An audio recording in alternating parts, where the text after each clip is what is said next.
Hey, welcome. This is Pastor Drew Bradford. Great to be with you once again as we continue our study in the Judges, how to break out of our sin cycle and how to be a deliverer. Othniel, Ehud, Shamgar, Deborah did tremendous works of God, but afterward they didn't raise up someone to succeed him, and the nation fell back into sin. And once again the Midianites have come upon the people of Israel after Deborah and Barak reigned and ruled, and now they're getting pillaged every year at the time of the harvest. But God would send the angel of the Lord to meet a man named Gideon. Gideon was from the smallest tribe, smallest clan, smallest family, the least of everybody. But God called him a mighty man. And in that conversation, Gideon said, if I'm going to deliver, if the Lord is with us, then where are all the miracles? If God is with us, then why has all this happened to us? He had some really good questions. But the Lord, in a sense, dismissed those questions and proved that he was the Lord. Gideon came with an offering, a meal that they could eat. And the angel of the Lord struck it with his staff and just burned up in fire. Then the angel of the Lord went up to heaven in that flame of fire. He said, wow, something special is happening. Well, that night the Lord instructed Gideon in his own backyard at Orpah the Abiezrites to build an altar. And he did. And he named it Jehovah Shalom, that God is peace. In the midst of all the chaos, in the middle of everything happening that was going on, God was still peace, even in the days of the judges.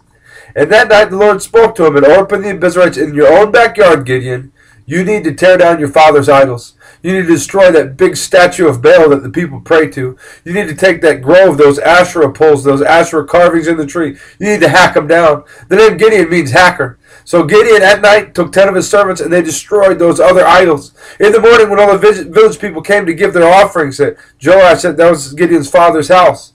They said, what's going on? What happened? Who did this? Let's kill him. When they found out it was Gideon, the village people wanted to kill him, but his father stood up for him and said, don't you touch him. You don't need to fight Baal's battles. If Baal is really God, then Baal will deal with it. From that day on, they called him Jerubbaal, meaning Baal will contend. You see, the lesson today is very simply the battle begins at home. It started at home for Gideon, but you'll see he went full circle. And that's not a good thing. He went 360 degrees instead of just 180. He's turned to the Lord. He's built his altar of Jehovah Shalom. Things are beginning to revive. He sounds the trumpet. Some 32,000 warriors come down to meet and hear the cry, hear the call to battle. Now, given they got to fight against 135,000 Midianites, like the locusts, just a pillage, a devouring force was coming against him. Well, those 32,000 people came. The Lord wanted to confirm to Gideon that he would deliver by his hand. And so Gideon gave the Lord several tests. He said, Lord, if you're going to use me, then I'm going to put this fleece out, and I want it to be dripping with water, but all around it dry. And that's exactly what happened. He said, Lord, forgive me. I got to test you again. I just want to confirm this. This time I want the opposite. I want the fleece dry, and I want all around it wet. The Lord confirmed it again. Well, when 32,000 showed up, the Lord said, it's too many. I need to get the glory. And if you win with 32,000, people will just say, you guys are the most greatest warriors the world's ever seen, and I won't get the glory. So Gideon said, if anybody's a coward, if anybody doesn't think we're going to go home, 20,000 left right then and there. He's left with 12,000. The Lord says, it's still too many. Let me thin him out again. So the Lord instructed him to go to a brook about a mile away from the Midianites. And they were thirsty and it was hot. And most of them had stuck their face in the water, just lapped it up like a dog drinking, just wanted to cool themselves. But 300 men scooped it up and looked aware, looked astute. The Lord said, with that 300 I'll deliver. And so everybody else was dismissed, sent home. They left some of their supplies, their jars, their torches, some of their food there. And the Lord said, Gideon, I'm going to show you one more time. Take your servant and go to the enemy camp. And so there they snuck around and they hid in the bushes. And they could overhear some of the Midianite guards talking. I had a dream of a barley loaf rolling over our tents. What could this mean? But Gideon, Jerubbaal, the son of Joash, coming and destroying us. Yeah, right. But Gideon then knew what he had to do. He took those 300 men and he put them in 3 sections, 100 each. And they surrounded the Midianite camp with their jars and their torches. And at this signal, they took those jars that covered the torches and they slammed them. And they all yelled, the sword of the Lord and of Gideon. And with that, they came marching down into the camp. And the Lord caused a confusion and chaos. The Midianites didn't know what was going on. They began to flee. Quickly, some of their head princes were killed, Orb and Zeb, and then the trumpet blew, and some of the other Israelites from surrounding area, they began to glean and finish up on the Midianites.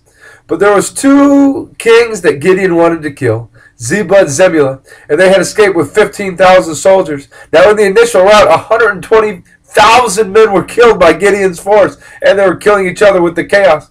But he begins this passionate pursuit with his 300 men of Zebah and Zebulun. He goes to the city of Succoth, and he says, hey, give me some provision. I'm on the chase. We have the victory. And they didn't believe him.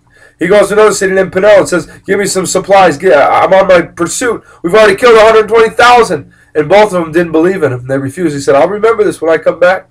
Well, he surprised attacked those last 15,000 men, and he was given the victory again. And he took Zeba and Zemula, and he took them back to Penuel, and he took them back to Succoth, and he said, you said I wouldn't win. You didn't believe in me.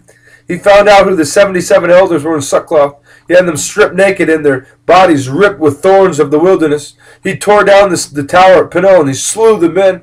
And then he gave a sword to his son Jephthah and says, I want you to have the glory of killing Zeba and Zemula.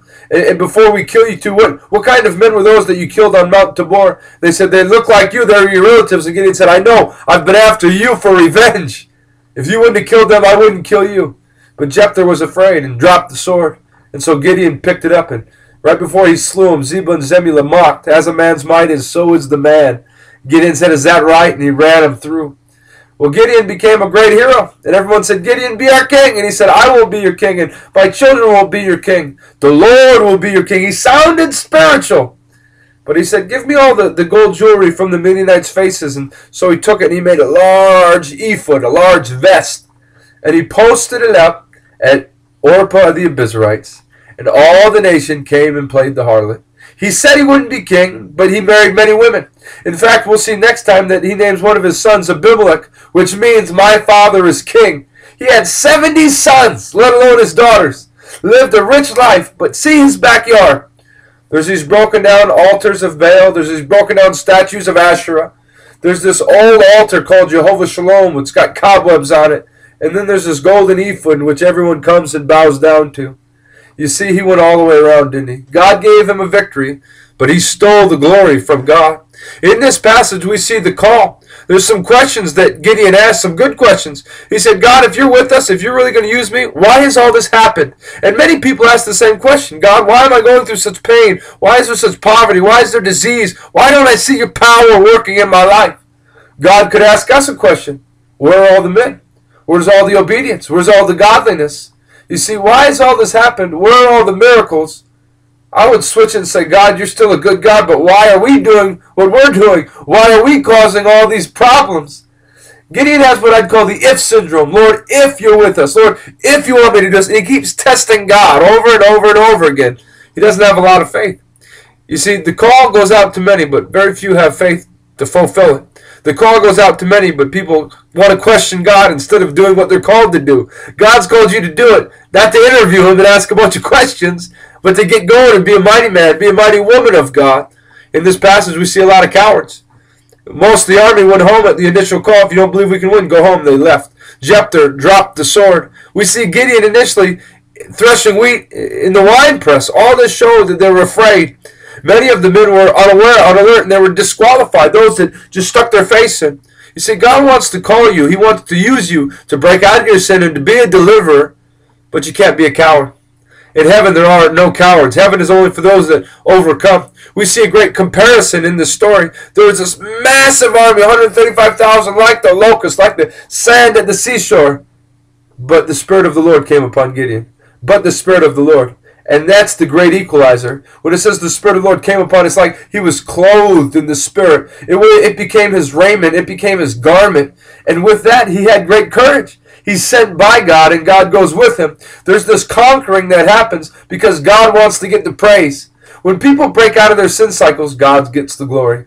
When people are delivered and people are raised up as leaders and they're doing godly things, God gets the glory. The sword of the Lord. What a praise to God that was. You see, he didn't just go in it without thinking. Gideon had a plan. Let's separate into 3 different groups. Use jars, use torches. We'll cause confusion. We'll initiate, and then God will finish it. He knew that God would give him the victory because God had given him a plan. And friend, God has given you a plan for your temptation. There's no temptation that will overcome a man automatically. God is faithful and always gives us a means of escape. God will always give you a way out of the situation. God is faithful to use you to be a deliverer, to give a phone call, to write a letter, to put a hand on the shoulder and bless somebody else and tell them, hey, you can get out of this. You can do this. I'm with you. I'm praying for you. You see, he not only had a plan, but he had a passionate pursuit, didn't he? Even when people didn't believe in him, even when the people that should have believed in him didn't believe in him, He kept on going. He goes to Penel. He goes to Sackcloth and says, give me some bread, help me out. They said, no, we don't believe in you. No, we don't believe in you. In life and in ministry, many people won't believe in you, and those are the very people that should. God understands. Jesus' own brothers didn't believe. A prophet's not without honor, except in his own hometown. Gideon got revenge on them, didn't he? That was a great motive that Gideon had, and I'm not saying that was right, but in a way we all understand. We get angry when those that should believe in us don't believe in us. Friend, forgive them, but just prove them wrong. When Jesus said he was going to raise up the dead, some laughed at him. When Jesus said, she's just sleeping, she's not dead, they mocked him. But Jesus just walked right by him and raised the dead. They weren't laughing afterward now, were they? Just prove them wrong. You see, in the end of this, the battle really does begin at home. We can hear the call of God. We can have a conquering in our life. But if we compromise along the way, everything changes. The sword of the Lord and of Gideon. Gideon, you don't even have a sword. Gideon, how are you putting your name up there with the Lord? You see, some arrogance began to grow, and it became a swindle. He cheated God out of the glory, and he cheated those soldiers out of their gold, and this became a snare unto him. And from this snare we will see a son named Abimelech, and Abimelech would kill all of his brothers on one stone in one day. You see, the battle begins at home. In his own backyard he built up the idol, and all the nation played the harlot. They had 40 years of peace because Gideon and God delivered and God used him. But after that will come the worst time in all the nation's history under the tyrant Abimelech, who was bred by Gideon. Friend, let's make sure we live right at home first. Let's make sure that you and I hear the call of God, go about conquering.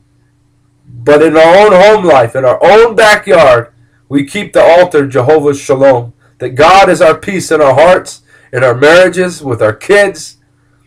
Don't get caught compromising.